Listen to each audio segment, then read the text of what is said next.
ಬೆಟ್ಟಕ್ ಬರ್ತಾರು ಮನೇಲಿ ಹೆಣ್ಮಕ್ಳಿದ್ರೆ ಬಡವರು ಅಂತ ನೋಡಿದ್ರೆ ಮದುವೆ ಮಾಡ್ರಪ್ಪ. ಗಂಡು ಮಕ್ಳು ಗಂಡು ಹೆಣ್ ಸಿಗ್ತಾ ಇಲ್ಲ. ನೀವೆಲ್ಲ ಗೌರ್ಮೆಂಟ್ ಕೆಲಸದವ್ರೆ ನೋಡಿದ್ರೆ ನಮ್ಮಂತವ್ರು ಎಲ್ಲಿ ಹೋಗ್ಬೇಕು? ಇಲ್ಲಿ ಬರ್ತಾರೆ 75% ಜನ ಬಡವ್ರ ಮನೆಯವರಾಗಿದ್ದು ಮನೆಯವ್ರಿಗೋಸ್ಕರನೇ ಪಾದಯಾತ್ರೆ ಮಾಡ್ತಾ ಇದೀರಿ. ಆ ಕಷ್ಟ ನಮಗ್ ಗೊತ್ತು. ಒಂದೋ ಎರಡೋ ಹೆಣ್ಮಕ್ಳು ಮಾಡ್ಕೊಂಡ್ಬಿಟ್ಟು ಗೌರ್ಮೆಂಟ್ ಕೆಲಸ ಕೇಳ್ತೀರಲ್ಲ, ಇದ್ಯಾವ ನ್ಯಾಯ? ಅವ್ರ ಅಮ್ಮನ ಮದುವೆ ಬೇಕಾದ್ರೆ ಅವ್ರ ಅಪ್ಪ ಗೌರ್ಮೆಂಟ್ ಕೆಲಸದಲ್ಲೇ ಇದ್ರ?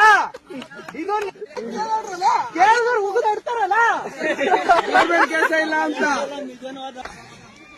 ನಾವಪ್ಪನ ಏನು ಹೇಳ್ಬಿಡೋಣ. ಬೆಟ್ಟಕ್ ಬರ್ತಾರು ಮನೇಲಿ ಹೆಣ್ಮಕ್ಳಿದ್ರೆ ಬಡವರು ಅಂತ ನೋಡಿದ್ರೆ ಮದುವೆ ಮಾಡ್ರಪ್ಪ. ಗಂಡು ಮಕ್ಳು ಗಂಡು ಹೆಣ್ ಸಿಗ್ತಾ ಇಲ್ಲ. ನೀವೆಲ್ಲ ಗೌರ್ಮೆಂಟ್ ಕೆಲಸದವ್ರೆ ನೋಡಿದ್ರೆ ನಮ್ಮಂತವ್ರು ಎಲ್ಲಿ ಹೋಗ್ಬೇಕು? ಇಲ್ಲಿ ಬರ್ತಾರೆ 75% ಜನ ಬಡವ್ರ ಮನೆಯವರಾಗಿದ್ದು ಮನೆಯವ್ರಿಗೋಸ್ಕರನೇ ಪಾದಯಾತ್ರೆ ಮಾಡ್ತಾ ಇದೀರಿ.